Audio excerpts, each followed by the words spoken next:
Hello, everybody, and welcome to another top 5 list. Somehow I've managed to make this happen 3 weeks in a row, which is amazing. Definitely have the ability to intentionally mean to do that and then have it not happen. So here we are. We are talking about the top 5 allies in Marvel Champions. My own opinion, but it is still a definitive list, and it shall not be changed. I guess the perspective I took when making this list was trying to figure out what minions do I just, when I'm in an aspect, I want to play this minion every time, or what something stands out where it's just like, this is a pet card for me. And so yeah, I guess we'll get into it. We've got 5 cards here, and they all range wildly in terms of what really makes them pop off. But we'll start off right away with my number 5, Bob, Agent of Hydra, who I think is my favorite of the pool aspect allies.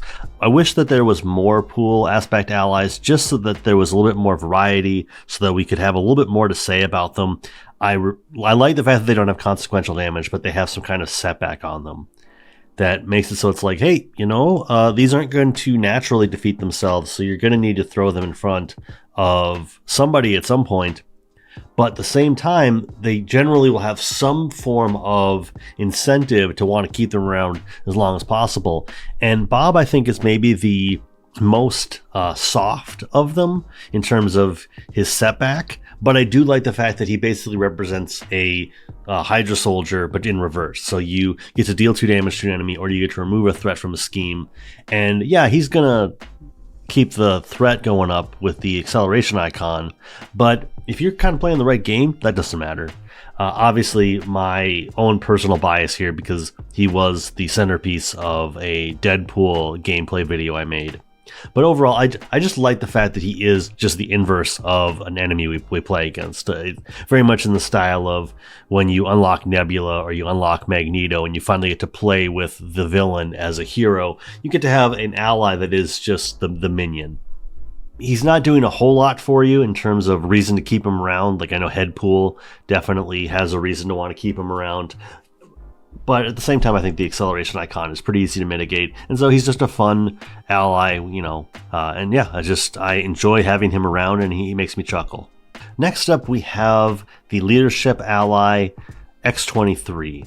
3-cost ally, 1 thwart, 3 attack, 3 health, X-Force traded, and with the responsibility after X-23 attacks and defeats an enemy, ready her. So with the 3 attack, I really feel like this turns into a situation where for 3 cost, you can just drop her down and she can deal 9 damage in a turn. Now, is that going to happen all the time? No. But I think it's so indicative of just how this character works.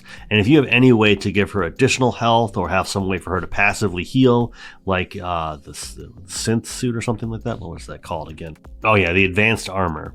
So the advanced armor gives her a way to heal back some damage, because whenever attached ally defeats a minion or side scheme, discard 1 card from your hand, heal 1 damage from attached enemy. So that can become a pretty sizable combo, is just attaching the armor to her, and then if you can basically just sit there and shoot down enemies. And once again, in multiplayer, she has a lot more use, and in single player, she's just going to be a good way to clear out a bunch of minions that are smaller. But overall, that's what I respect about her. That's what I like about her, is just her ability to come down and sort of be a really good minion removal.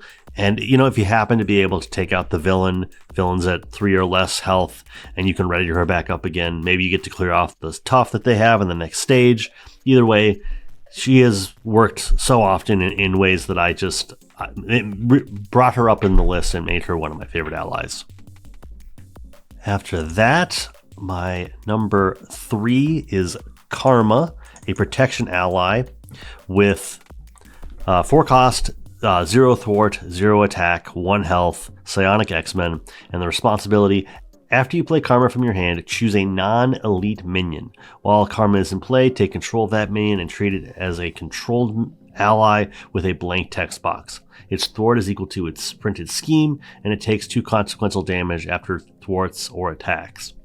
I have this on my list because the first time I really fell in love with her as an ally was when I was playing against Project Wide Awake, and you take control of a tough Sentinel, and suddenly the Sentinels just come with enough attack that even if you're getting only 2 or 3 activations out of them, maybe 4 because they're tough and they happen to have the right amount of health, they have 5 or 6 health, so they're not going to go down immediately. They just become minions that you don't even want to block with because you just want to get their attack out. And then it didn't come across in the video I actually did, but definitely came across in the gameplay as I was struggling to make this work. But she works really well in the Marauder scenarios where you have access to Marauder minions because they're all built to be either tough, so I guess you get to blank the text box so things that are negative about them go away, but if they happen to be tough, they're going to have that tough status counter regardless. And so that means that suddenly you turn especially when going into On the Run, when you're going into the second stage essentially and they all gain guard, being able to drop karma and grab one of those minions where it's like you had to go out and find them, but now you get to turn them into an ally and you don't have to worry about guard. So now you've just got what is a relatively strong minion that is now an ally, and you're kind of breaking the scenario a little bit by going, well, they were planning on me not being able to attack directly into the villain, and now there is no guard minions. And that can be really fun. And when you get to kind of break a scenario like that, like it's not actually breaking the scenario, but it's just taking the scenario and twisting it in a way where it's like, well, now I get to take all the advantage. And if I'm this animated talking about it, that means that I must like it. And it's a strategy that you don't get to play with all the time, but when you do, you're just like, oh, that felt so good. And I just really felt like I was playing the scenario in such a fun way. My number 2 is probably an unconventional choice. I would be surprised if this is one that doesn't really make it too often, because by the time you get far enough into the game, this is probably just a bad minion, but I love her so much. And that is Jane Foster Thor. I hope we get a Jane Foster Thor hero pack one day. That would be great, just to add more Asgardians. But as of right now, this is all the representation we get. I'm absolutely fine with it. The art is amazing, and just in terms of what they did with the card, we've got a 4-cost ally, 1 thwart, 2 attack, Asgard Avenger trait with 4 health, and the response, when you play Thor from your hand, deal 2 damage to the villain, 3 instead if you paid for this using a strength resource. You get in the situations that I happen to care about, she works well with team building exercise, because I'm probably playing an Asgardian, or I'm probably playing an Avenger.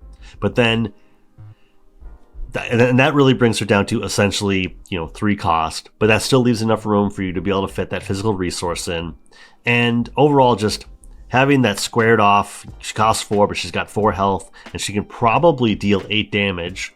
She's one of the very early allies that I played with where I went, this is the first time I don't want to block with her. I don't want to use her to soak up some damage, because I just want to be able to make these attacks over and over again, which also shows a little bit of how naive I was at one point, where 2 attack 4 times was enough to be like, I want to just deal 8 damage. And, maybe you give her some additional attack with some kind of aggression upgrade so that does become a little bit more substantial. But just the art is so on point. And just her coming down, and very similar to Valkyrie, her ally also comes down and does something similar. But I just like the fact that you can, maybe you bring her down, she breaks a tough, maybe she just deals, 3 damage isn't a lot, but it's enough that it's not an attack, so you can get around guard, you can break a tough, you can do a little bit of damage, and overall, I think that it's hard, once you start to kind of min-max the game, it's hard to sort of appreciate these kind of cards, but I just do. I love the idea of just taking a card that gets a little bit of extra damage in before it starts to do its job. So it can come down, it deals 2 or 3 damage, maybe it takes out a small minion, and you're on your way. That's all kind of bearing the lead, because my number 1 is heads and shoulders above all of these allies, above all the other allies in the game, and that is, without a question, my number 1 is Spider-Man Hobie Brown.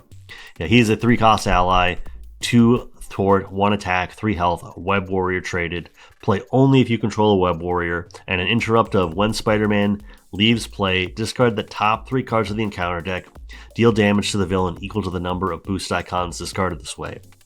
I don't know what it is, but he will always deal so much more damage than Wiccan does. It's like he just finds all the 3 boost icon cards and just stacks them up and then just hits the villain for 9. He is by far my favorite ally. Yes, when he thwarts, he takes his life down really quickly, but especially in the Web Warrior archetype, where you want Web Warriors leaving play to activate other things, he's just triggers so many things at once, while at the same time he's going to be dealing 5, he's going to be dealing 9. Like, if you're lucky, if you're in the right scenario, he might deal more than that. But like, he takes stages of a villain and cuts it completely in half as to what you need to do. I don't know what it is. Like, just when I play with him, when I play like Spider-Ham or I play Miles Morales Spider-Man, and I get to like use him. I guess if you're a fan of the movies, which by the way, the animated movies, the Across the Spider-Verse movies, are like the least profitable of the Spider-Man movies, and they're some of the best. So if you haven't seen them, go watch them. But, minor spoiler, Gwen and Hobie definitely would be on the same team. That might be a thematic build when the 3rd movie comes out, is to do a video just with Gwen going out there to try to save like the Miles Morales ally. Either way, Hobie Brown, all beside the point. Amazing ally. Love what he does. Once again, I hope one day maybe we can get a Hobie Brown hero kit. I think that would be amazing. But overall, head and shoulders my favorite ally, because he can just go into any Web Warrior deck you want because he's basic. And he just does so much.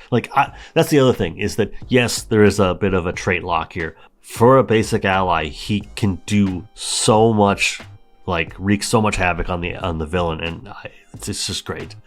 But that is my list for the week. What is your favorite ally in the game? Let me know in the comments. Let me know if there's any other topics you want me to cover. And until next time, I will see you later, and thank you very much for your time. Bye.